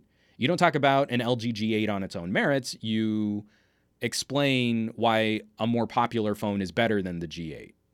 And that's the review. I feel like that's disingenuous. If you're going to review the phone, review the phone. If you're going to compare the phone, make a separate comparison video. So Tech Rant broke out a couple specific examples of what he felt was a problem in the communication of what the G8 did well and what the G8 did poorly. And that's the top video of the week on our glowing rectangles. Let me get this back to your screen share. Funnily, next up, posted by Jabbertech, why no love for this LG flagship, 72 hours with the LG G8. Again, just kind of a funny title. Why does this phone suck? So I feel a little vindicated. I feel a little validated that I was probably the most positive on the phone at launch, and my videos kind of got savaged for it. A few more people joining this discussion, getting their hands on the phone. And again, this is a totally reasonable competitor as long as you understand the pros and cons of what goes into a phone. But Jabbertech posted this up, and again, just another interesting look at a potential alternative option to the most popular phones out there. And then Enabong, if you're still in the live chat, dude, Galaxy Fold has been delayed, so what's next? I obviously have been not very positive on folding phones. I didn't spend any time with the Galaxy Fold, and I caught a lot of flack for not trying to jump on a pre-order for the Galaxy Fold. But I do like Enabong's content here, and that's the number 3 video this week on our glowing rectangles. A wrap up on what's happened and where we might go from here. And I think a lot of us are in that holding pattern, because one of the phones we're going to talk about is the Moto RAZR. And so I have now some very serious concerns for anything that folds and bends and flips and twists in terms of durability. But I think Samsung took the bad beat for a lot of us. I almost made it one of the stories this week, but if you follow me on social media, you saw Samsung put some pressure on iFixit to pull their Galaxy Fold teardown. And this is an impossible situation for a brand PR to be in. I'm not big fans of the way that Samsung manages their PR. I have been covering Samsung products for over 10 years, and they've always perpetually done we'll put you on the list. We love it when you show our phones on TV. We love that, but we're never going to help you out with a review or a handset or a unit or any type of, early access or NDA. No, we're going to ghost you when it comes to actually supporting your content. But if you want to buy our phones and put them on TV, we love that. So I've kind of chilled on any type of Samsung conversation, and I like to air my dirty laundry. I don't like them, but that was an impossible situation. iFixit managed to get their hands on a phone through some other hardware partner. They published a teardown showing just how alpha this screen assembly was. Like, this doesn't look like even a beta consumer facing product. This looks like a first stab at engineering something like this that then they were going to mass produce. So Samsung put the screws to the hardware partner, the mutual partner between iFixit and Samsung, and iFixit, I think, rightfully pulled their teardown. Of course, nothing ever stays quiet on the internet, and if you go to archive.org, the Wayback Machine has a copy of all their notes, so you can at least see what they wrote up in their teardown. I think it looks bad when Samsung has to, it's not bullying, but they have to exert their leverage over companies like iFixit, who I really like the sort of iFixit manifesto of being able to fix your gadgets and prolong your gadget purchases. But again, Samsung also has this legal obligation to protect their intellectual property. And this is a phone that hasn't yet been actually distributed to consumers. So it's, it's a bad look, but it's also an impossible situation. It's just rough. Real quick, two super chats. James Manley, thank you so much for supporting. And Christopher S. Mawson, is this not just playing to the larger companies for free gear? Look at all the larger channels that get review units. Where are they ever critical? I have seen that. So again, we're kind of going back to the G8 and Samsung and channels like MKBHD and Unbox Therapy. Actually, if we want to tag that, the top story at Glowing Rectangles was Tech Rant. Tech Rant also did another story talking about the Galaxy Fold and how numerous YouTube commentators were way more sort of forgiving of some of the issues facing the Galaxy Fold than they might have been on, say, a competing product, where a tiny little blemish can suddenly become a deal breaker. Now, I know almost all of these people sort of at the top of this YouTube tech game. I mean, even before I was, I signed on to Pocket Now, these are the people that were sort of my work colleagues. Even though it was a tiny, tiny little 10,000 subscriber channel, if you show up and you do the work, this is a very welcoming community. That's why I'm careful. I genuinely don't believe that there is a gamed mechanic, like a conscious bias, that is being exercised. Like, I look at a dude like MKBHD, Marquez, has built up something really incredible, but now he needs to feed that machine. I do not believe he is consciously picking winners and losers on his calendar to say, now I'm going to make a video that just slams this phone because that's what I want to do. I really do genuinely believe that this is the influence of the audience and YouTube algorithms.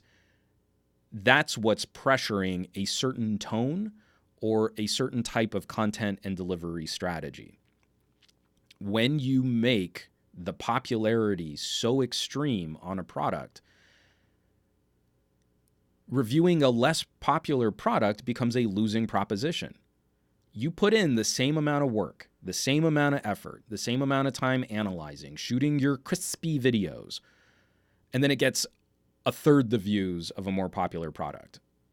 Over time, are you going to continue putting out that, exerting that level of effort when YouTube is actively working against channels that take hits? You know, if your channel takes a hit, like you put out a bunch of videos on Samsung and your stats spike and search is huge and you're constantly in the recommended videos, and then you put the same amount of effort and the same number of videos into LG and your numbers drop, you get penalized for that on YouTube's algorithm.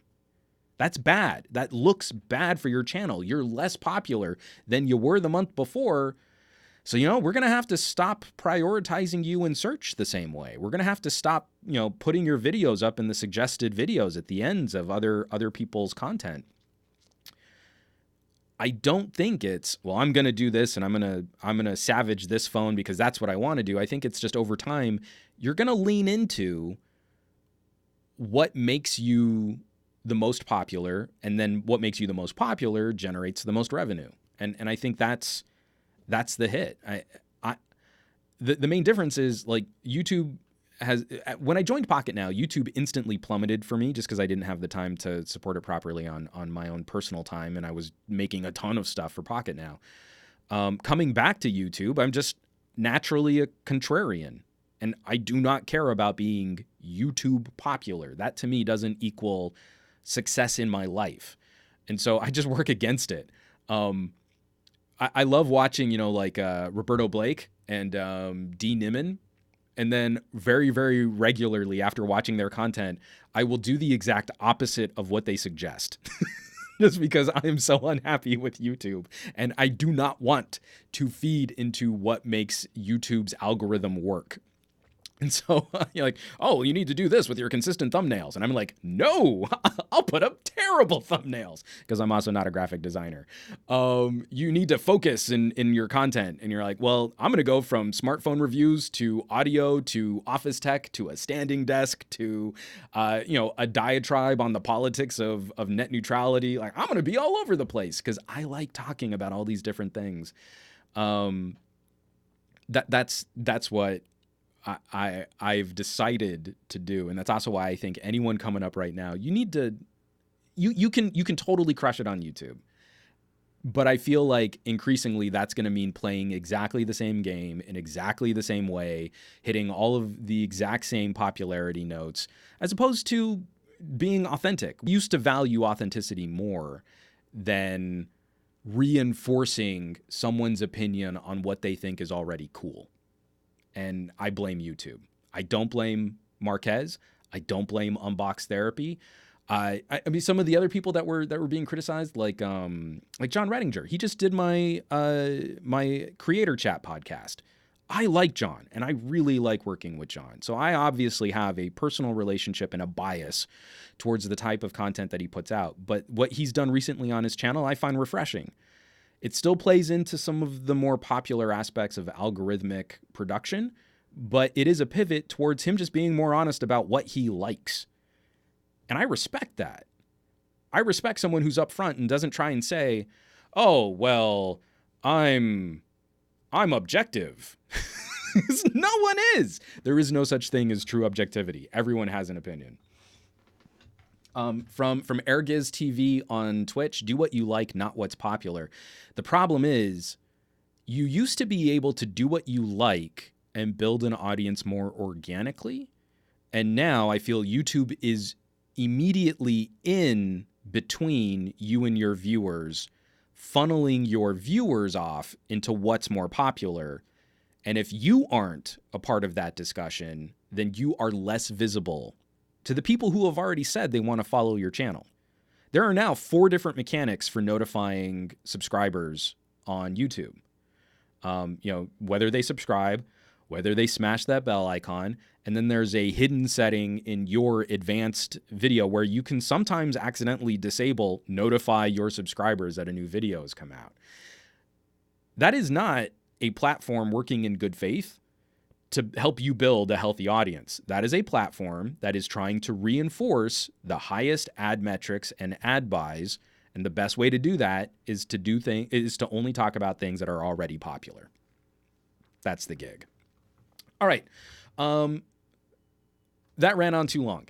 If you would like to help support content creators who deserve more attention, from smaller channels, people building their channels, maybe they haven't even reached monetization status yet, all the way up to old school producers that just deserve more attention, I would greatly appreciate it if you could check out the Reddit community r glowing rectangles. That's reddit.com/r/glowing rectangles, all one word. Share some videos from content producers you enjoy. I have an auto playlist going of people that I like, so you can find a bunch of smaller creators there just ready to go. And don't be stingy with upvotes. Drop some comments, engage in some discussion. But more than anything else, not just on Reddit, follow the link to that creator's page. Give them a view. Give them a subscription. Give them a comment. Give them a thumbs up. If you want a more diverse tech landscape, just watching a video is insufficient. You need to participate. You need to engage, share, comment, thumbs up, subscribe. You need to help an up-and-coming YouTuber. You need to help an up-and-coming tech commentator. And the most exciting thing has been just the huge variety of backgrounds that I'm starting to find from people making content now is really exciting, because so many people disagree with me, but I feel like they're doing it honestly, and I feel they're doing it genuinely. And like I said, that keeps me on my toes. That makes me a better content producer by seeing how other people approach the same things I've talked about. And that makes me excited. It's not like, oh, well, we can only have a couple winners. That's not the right way to go about this. We can be better. So one way to do that would be my cheesy little Reddit community. I hope you'll check it out.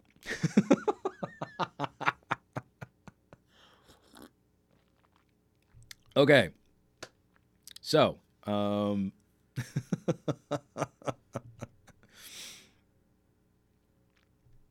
let's move on. We've got about a half hour, so why don't we talk about some phones? I feel like 10 minutes of phone is sufficient. I want to kick this off. This is maybe the most excited and the most anxious I am for a manufacturer in 2019, because I think this is a huge make or break moment for a company that I started out very much against their marketing practices, and they have over time won me over for being one of my favorite phone manufacturers, and that's OnePlus. This is a company that I think still has some issues with how they engage with their consumer base, when they had some problems with distributing user identifiable information to servers in China. Definitely still growing, but last year was a very exciting year for that company, landing the T-Mobile deal and refining from the OnePlus 6 to the OnePlus 6T. This year, they're going to be trying something different, and this is a potentially a 3-phone strategy. We're going to find out in about 2 weeks. I think it's May 14th. They're going to have their full announcement, but man, if news on the OnePlus 7 hasn't been sort of just filtering out onto the internet pretty aggressively. We're pretty confident we know what the form factor of the phone is going to resemble based on Oppo hardware. We're pretty confident that we know the sort of ballpark for what pricing might look like. But this one I thought was kind of cool. So I'm just going to click back over into screen share right here. And this is from DisplayMate, and they do some of the most in-depth and granular testing on screen quality. DisplayMate's in-depth lab tests of the OnePlus 7 Pro OLED display have just been completed, earning our highest A+ display rating. Our in-depth display shootout will be published here on May 14th. So that also means, I guess, the embargo will be lifted on May 14th. I feel pretty comfortable sharing with you fine folks right now. I don't have a OnePlus 7 Pro under NDA to test. I haven't signed any NDAs with OnePlus. It's not like when I was on one podcast saying like, man, I really hope I get the LG G8 close to launch. And then literally the next day one showed up and I was under NDA and I couldn't say anything. It's always super freaky. But yeah, that's really exciting news. I think it was Easy Computer Solutions just did a recent like megaphone not megaphone like a megaphone, like a mega space phone screen shootout.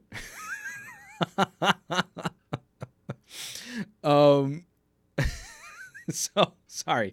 Yeah, so Easy did one, and I think like when you put them right up next to each other, you put like the newest P OLED against the newest Samsung AMOLED against the screen in the OnePlus 6T, I believe he had in that shootout. The OnePlus 6T felt like it was a gen behind LG, which is loosely a generation behind Samsung. Colors were a little more washed out. So to see accuracy and display quality rated so highly, that's going to be really exciting. You're going to call something a Pro. I think we all need to expect Pro level features coming from a phone, right? I think OnePlus is exciting because they make a streamlined phone without gimmicks, without pricing loopholes, just MSRP to MSRP. You get an amazing phone experience for $550, roughly half the price of a premium iPhone. That I think has always been their huge victory. So if they come out and they call a phone a Pro, it can't just be, well, we added some more RAM. Like, it needs to deliver something fresh over and above their mid-ranger option. So I hope we see that. I hope we see that good split. The OnePlus 7, great on the rails, premium mid-ranger phone, and then a OnePlus 7 Pro that can really kick some booty. From Marvin C. Just an FYI, I finally sold the Honor View 10 and kept the Honor 8. Oh, Marvin C. We were talking to Marvin C. a while back. I was seriously considering buying his Honor 8, but it's hilarious that he sold his Honor View 10 from his other comment. It's so funny to hear some reviews ooh and ah over glassback phones with gradients, seemingly forgetting the Honor 8. Honor 8 was so gorgeous. It was the prettiest.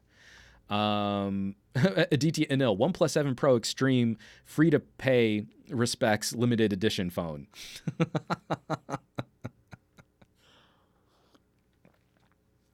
From the Nitpicker, a 90 hertz quad HD OLED. And I think that's what's so exciting. When the OnePlus 6 came out, OnePlus, in one of their press conferences, I think it was for the OnePlus 6T, they made a point out of saying how they weren't making a gaming phone, but they were making a phone that was good at gaming. And OnePlus phones are screamers, just consistently top-notch performance. But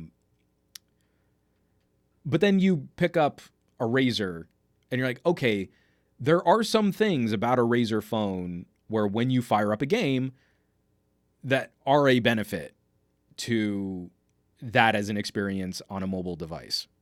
I pick up a RAZR phone and I feel like, man, there is no reason why this shouldn't be like Nintendo Switch style gaming. Like it could totally support that. In fact, it does a bunch of things better than a Switch. Like this should be, we're just lacking the games, right? We need the games. So to see that they are stepping up to a 90 hertz refresh OLED at a quad HD resolution is super cool. And this is going to be like a biggie because so many premium phones still come out with 1080p displays.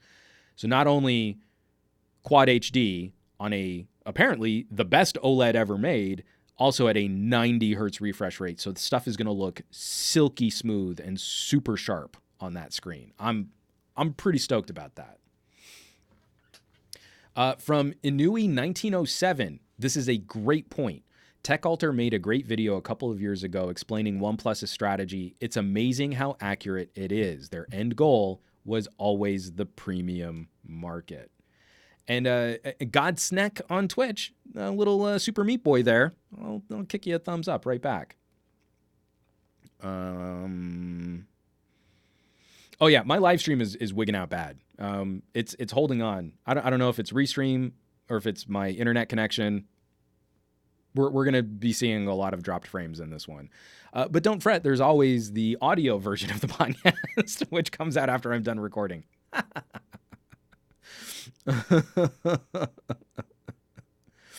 All right, hold on. Let me get this back. So from Paul Enriquez Gehring, the Pixel is the Android iPhone with not as many years of software updates. I was really surprised to see OnePlus going back to the OnePlus 3 to potentially put out a Pi update. But I hope to see some of the Pixel strategy changing. And one of the things that I think has been kind of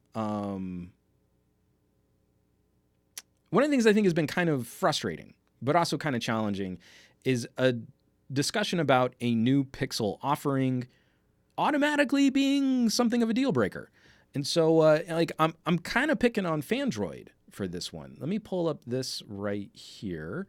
5 reasons why the Pixel 3a and Pixel 3a XL will be DOA, dead on arrival. This is written up by Dan at Fandroid. Google is preparing to enter the affordable market with the launch of the Pixel 3a and 3a XL, which is hinted to be happening at Google I/O on May 7th. With the rise of devices aimed at the mid-range, Google is attempting to replicate the success of Android smartphones like the OnePlus 6T with a slimmed-down version of the Pixel 3 launched last year. However, with the current state of the Android market, as well as what we know about the Pixel 3a and 3a XL, here's why these devices will be DOA, and immediately the first thing they point to is cost. The rumored price for a Pixel 3a is going to start at $500. The other points specs, where this is a streamlined phone. I believe it's going to run a Snapdragon 670, maybe a Snapdragon 710. We don't know yet. They talk about timing. Google is releasing the Pixel 3a a full 7 months after the Pixel 3. So that's weird. And then also talking about the competition and the software and just sort of a roundup. So I'll have that linked in the show notes. But I've seen numerous articles and a few videos talking about the Pixel 3a and saying, well, too late. That ship's passed. Ship sailed. Can't do it. It's not going to work. And I really don't understand why. Again, I feel like bagging on a Pixel 3a before it's even been properly announced, let alone sold to consumers, is, again, it's a bandwagon-y way to confirm why someone should be happy with something they've already bought. It's not really analysis. It's not really tech or smartphone reviewing. It's a way to make a Samsung owner feel good that they went out and bought a Galaxy instead of waiting for that Pixel. I'm very positive on the idea of a Pixel 3a even running like a Snapdragon 670 or a Snapdragon 700 at $499, because I'm pretty confident that OnePlus is probably going to have another minor price bump.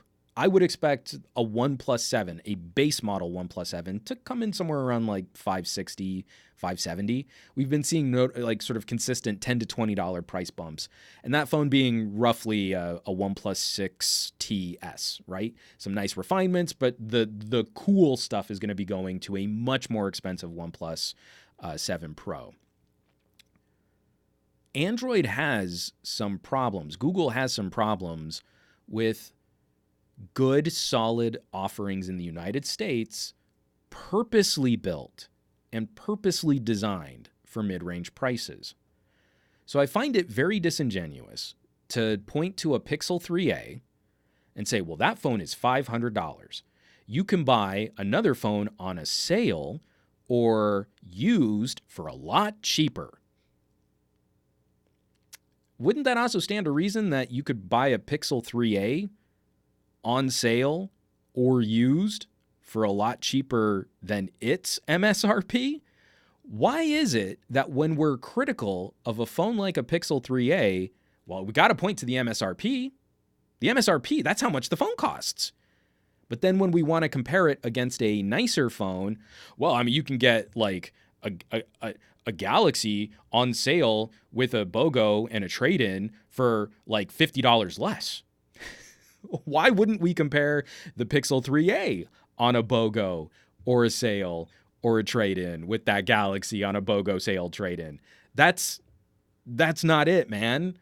Again, that to me feels like someone bending their data to support a conclusion they've already come to, not properly analyzing in a fair head-to-head way. Right? Because I like the idea of a streamlined Android experience. LG's, Samsung's, Huawei's are so much fun for that everything in the kitchen sink approach to dumping as much as you can into a smartphone. I love that. I'm a hardware guy. I'm a nerd. I get off on that.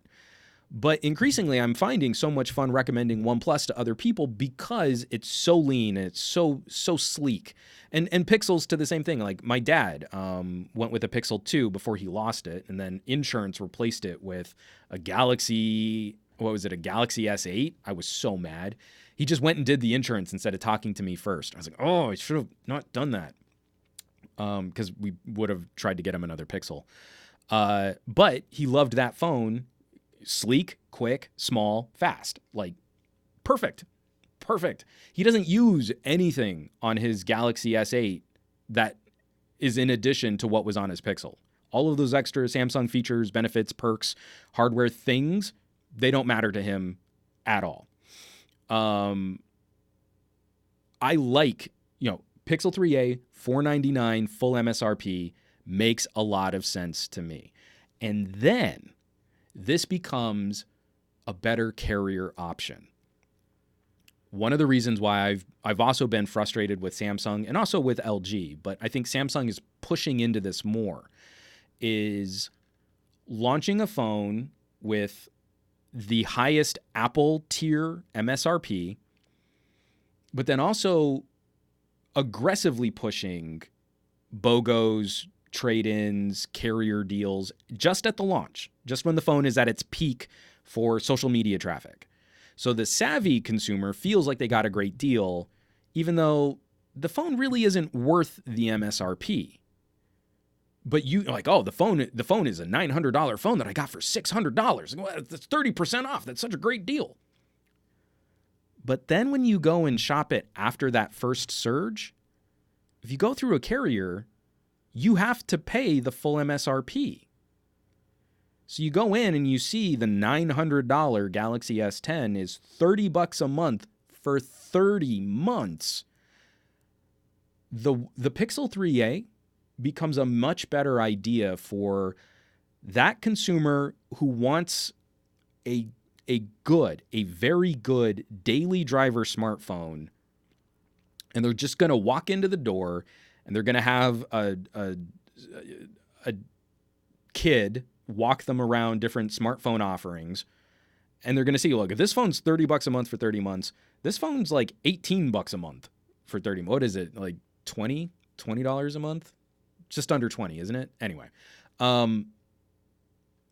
that I don't feel like someone who isn't the techiest, savviest shopper should get punished into paying full retail on things like Galaxies when they need something that handles, social media well, they're Facebooking, they're emailing. I'm sure a Pixel 3a is going to have a decent camera, at least Pixel 1 era camera on it. That's great. That is everything you need to get through your day. A Snapdragon 660 with good software is plenty powerful for most people to make it through their day and not hate their smartphone experience. So I'm becoming increasingly frustrated. Like now, again, my channel is totally becoming like the island of misfit toys. Now I want a Pixel 3a more than ever, just because I think this is a stacked way to talk about a smartphone. I don't think this is a fair representation of what the smartphone landscape looks like. From Doomer231, Pixels never have been the best performers with the flagship SoC, so I don't think mid-range Pixels will be really compromised in terms of performance. I'm trying to think, like the Pixel 1 had the 821, so it was sort of the hottest of its time. Like I think they're always sort of on the pulse, right? Like they don't make their bag on like bleeding edge tons and tons of gobs of RAM, but the chipsets are solid. So I think this is going to do a good job of supporting my hypothesis. My hypothesis is anything Snapdragon 660, Snapdragon 820 or above is plenty powerful. It does the gig. You're fine. Once you get into the 835 and the 845 from last year, these are not deal breakers for using your phone today. What is a deal breaker is software support, maintenance, and long-term customer care. And so that's where I hope a Pixel 3a at $500 receives just as much attention from Google as the Pixel 3 with the Snapdragon 845. That's a good option. Like that's something I could maybe recommend to my mom. You know, she's on a Galaxy S5 because she's a little like me and she kind of wears it as a badge of honor that she's kept her phone running for so long. She likes to drive her gadgets and cars into the ground. But like a replacement, she doesn't want to spend $1,000 on a phone. She's not doing $1,000 worth of phone stuff on her phone.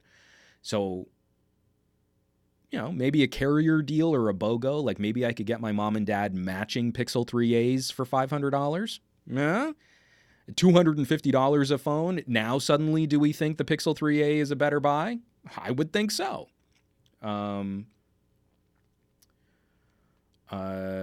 Sorry, there were a lot of comments that kind of scrolled up through here. From Jay Perkins, I've learned that I'm too much of a software minimalist to really love an LG or Samsung approach. And that's always the first thing I do with any Samsung or LG is try and get away from Samsung and LG software. I loved picking up the Nokia 9 and just like, oh, it's just like a Pixel. Cool. Steve DeRoach, an Android Google phone? You mean the Samsung phone? Sure, assurance guy, probably. Again, you walk into that carrier store and like, let me take you to our Samsung display. Oh, you don't want an iPhone? You must want a Galaxy. From Sneed Mobile Tech, I hope the SoCs in the new Pixels will be better than the 630 and the Moto X4. Everything I've seen has pointed to either a 660 or 700 or above. I like that range. The 660 is such a great balance of 820 era power with slightly better battery savings. Like everything that I've used that has had a 660 has been a great daily driver phone. Again, you know, like talking about my channel being the island of misfit toys, I finally got this beauty in red. This showed up Friday, and I'm so excited. I mean, just to go back to a BlackBerry for a little bit, the BlackBerry Key 2 Red Edition. There's nothing super fancy about the tech in this phone. Easy Computer Solutions will tell me about how glaciers will pass because of lag, which I still haven't been able to demonstrate on my own Key 2. But I like having those types of options in the mix. And not everything has to be the highest, most like brutal competitor for geek benchmarks. Sometimes efficiency and better software coding and support will win out over just brute force bestest hardwares. From Amar Alzaibek, I mispronounced your name. Amar, the Snapdragon 800 still runs pretty smooth. I'd take it down to an 805. I can still use a Snapdragon 805 as a daily driver and feel pretty good. I did a look back at the Galaxy Note 4, still one of my all-time favorite phones ever made. That phone made it through my day fine. That phone was so ahead of the curve. It's great. It really is. Again, if we could just get a super lean, ultra lean Android build for that phone, and I'd even be willing to give up, you know, stylus support. I should look at what custom ROMs there are out there, because I'm sure that phone is still a screamer when you spruce up the software. Sneed Mobile Tech, if we're talking about the Pixel 3a, the 710, I agree. The Snapdragon 710 would be ideal, but I don't think a 670 for $499 with what Google brings to the table for software support would be a deal breaker.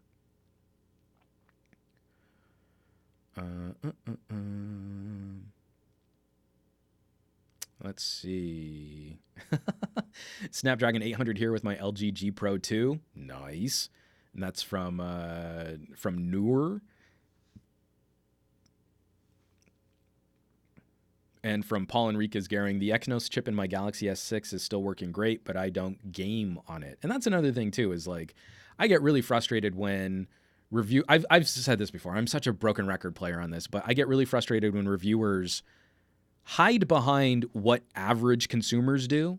Average consumers don't cut video on their phones or use manual modes for the camera or listen to high bit rate, high resolution, high fidelity audio. But then they only say nice things about phones that cost $1,000. So what are average consumers doing with $1,000 phones if we're only reviewing them at the lowest common denominator mouth-breathing level? Like, you need your Galaxy S10 to Facebooks. You know, like, what? I get real frustrated. Moving on. I want to wrap this up on something more positive. But anyway, sorry. Shorts are incredibly long. I am now increasingly looking forward to the Pixel 3a. And again, as a contrarian, because of how frustrated I've been with stories like that one, where they're slamming a phone which doesn't even technically exist yet. And speaking of phones that don't even technically exist yet, sorry, I know my chair is really creaky, but my back is super stiff. I screwed up a workout over the weekend and I overdid it, so I'm old and I hate it.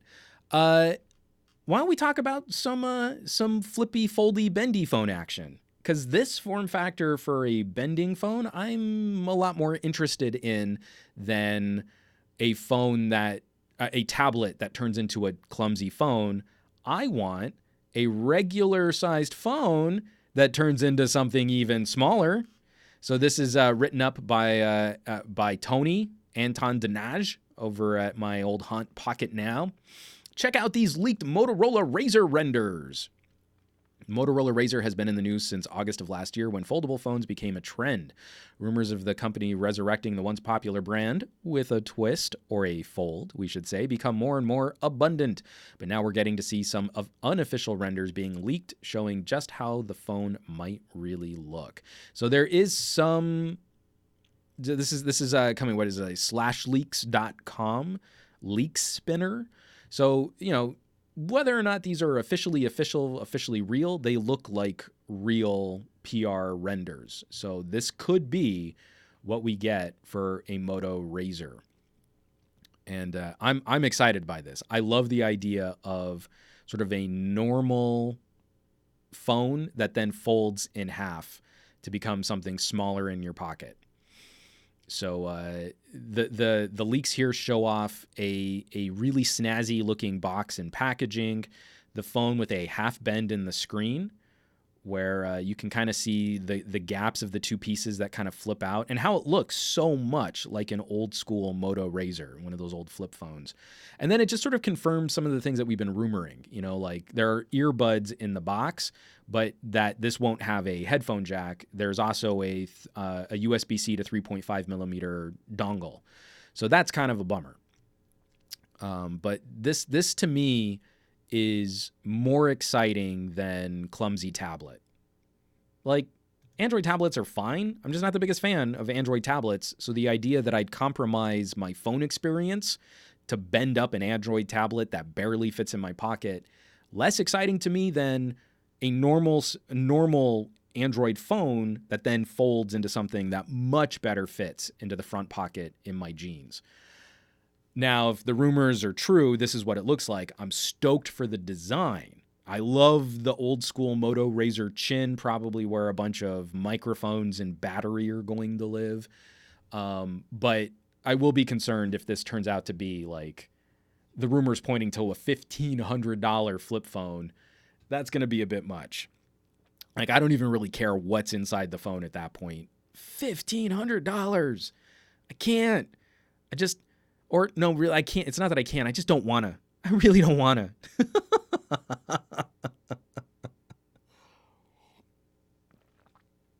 So, yes, that's tough.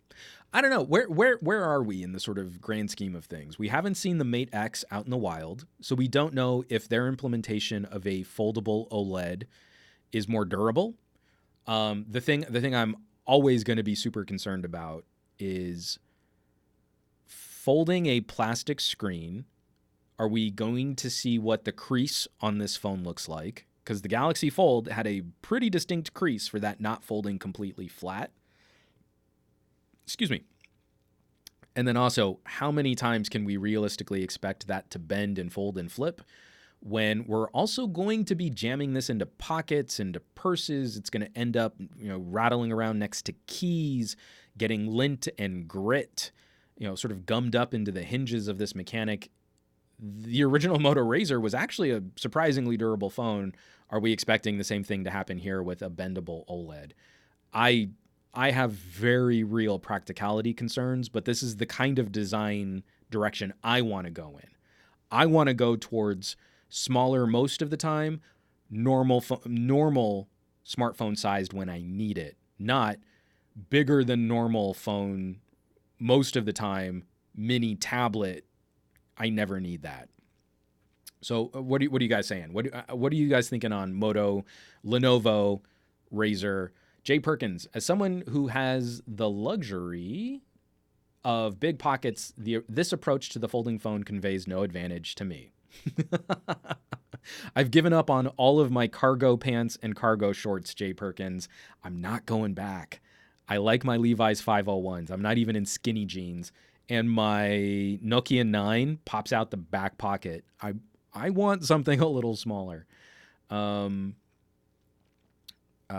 D-Racer35, Dracer35. Still have my original RAZR. I remember T9 texting my now wife on that thing before smartphones had even been invented. Fond memories. Although I didn't stay on T9 very long. I had a little Nokia candy bar, and then I immediately went to a Sidekick for a while, and then to all of the various permutations of sideways slider QWERTY keyboard devices. LG was the Envy. Our family went through a number of Envies. We loved that phone. Let's see. Christopher S. Mawson. Let's see how long flip phones are delayed due to Samsung's hiccups. Steve DeRoche. Slide out keyboards greater than foldable phones. I agree. And if you can't have a slide out keyboard, the next best thing would be this awesome keyboard on the BlackBerry Key 2. This podcast not brought to you by BlackBerry. I almost stuck the landing on that. I always manage to fumble like the last word. Paul Enriquez Gehring. At $1,500, it would still be the cheapest of the foldable phones. I saw a patent. I almost put it in the show notes. Samsung has a patent for a wraparound screen. So it's not a folding phone. It's just the screen, the OLED just bends over the edges and goes to the back. And you're like, why? Why put so much money and effort and design into something that has almost no practical benefit? I don't understand it. I would love to have a phone with two screens, make the back of the phone a screen too, but it just seems silly to engineer that, which is going to be so much more expensive for what? That you have a tiny little strip of non-bezel on one side? Why? Why? I don't get it. I really don't. From Noor. Off topic, go easy on that workout. I screwed up my spine and nerves a few years back due to intense workouts almost daily. I'm 50 and not fun at all daily. I'm starting to realize some of my limitations where I'll start to feel really good and then I'll overdo a workout and it sets me back like 3 weeks. That's my recovery starting to get a little bit longer and it's not fun. Steve DeRoche, my first phone was the LG Chocolate. Oh, that was a great phone too. I remember that Chocolate. That was a good phone. Aditya Anil. No, you got the red edition Blackberry? Question mark, question mark, question mark. I did. Yeah, it's a really sexy phone in red. I'm irrationally excited about spending some more time with a Blackberry, even knowing that it's almost identical to the Blackberry I already reviewed. But I love that keyboard. That keyboard is so good. From Doomer231, I just want a case that has a Bluetooth QWERTY keyboard in it that can fit any phone. It would be nice. They just never feel as nice as, like, if you really like a keyboard, building it into the phone works so much better than some additional. What I want to move towards, and I'm hoping that Kickstarter I backed proves to be a solid buy, are more tablet and laptop docks. So if Android Q really gives us a desktop mode, you can use it with an Honor or with a Samsung or with a Huawei. I want to be able to plug my phone into other displays and other screens. I want it to be, I want Android and mobile in general to be more screen aware and more modular. Steve DeRoche, this podcast brought to you by Megapickles. Megapickles, they're so delicious.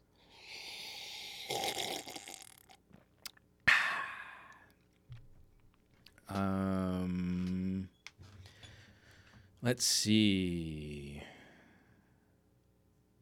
So, like a lot of conversation happening back and forth about classic old phones, LG Chocolates, Nexus 7s. LGH did not enjoy his LG Chocolate. Fond memories of Sony's and Nokia's. Arthur Brown, my first phone was an almost RAZR, the Sanyo Katana. I remember that phone. That was crazy. Everyone wanted to sort of out RAZR the RAZR, and that's where we kind of also descended into that funny, what was it, like late 90s trope of like, you know, it was in Zoolander, phones that were so tiny. All phones are getting so small. And now it's like the opposite is happening where it's like, oh, I've got a mini tablet in my pocket and I am happy to see you. Paul Enriquez Garing laughing my ass off, that slurp. And like, I like to just kick a little ASMR into my podcast every now and then. So folks, I think that's as good a place as any to kind of wrap things up here. For the phone block, very excited about the OnePlus. I'm increasingly more interested in what's going on with the Pixel 3a, and I'm seriously concerned over the practicality of folding displays, but I hope the RAZR is a good solution because that's the type of design I want to see for a folding phone. Yeah, good times. Oh, and Flash with a super chat. I switched to the G8 Thin Q from the Nokia 9. I love the DAC. If you like your ears and you want to feed them the prettiest ear candy, then LG absolutely needs to be on your list. Okay. This podcast also not brought to you by LG. So folks, back to that, the housekeeping from the beginning of the podcast, bokeh shirts, they are going away May 1st. So if you want to sport some proper pronunciation of our favorite photography term, you can still pick those up, somegadgetguy.com or underneath all of my YouTube videos, for the next couple days. Then, Patreon, patreon.com, the LG G8 camera deep dive 26-minute review is up for Patreon. It will be on the camera conclusion will be up on YouTube this evening, the evening that I'm broadcasting, doing the live stream for this. And then just be on the lookout, be aware, the podcast will be migrating to Twitch the end of May. So June, the first podcast of June, will be on Twitch for the live stream. Then just the video will be uploaded after the fact. Steve DeRoche, bokeh is not pronounced bokeh, but bokeh almost kind of rhymes with porque. I feel like I've betrayed my lineage that I did not think of that first. Damn you. Thank you for doing that. So I've got some more fun videos coming out. I'm going to be taking a run at the Nokia 9. I have just finished. I finished it last night. I finished the script for my Nokia 9 camera deep dive. So that's going to be produced over this next week. I have my retrospective on the OnePlus 6 coming out probably in a couple days. Like, that video's been shot. I just need to finish editing it.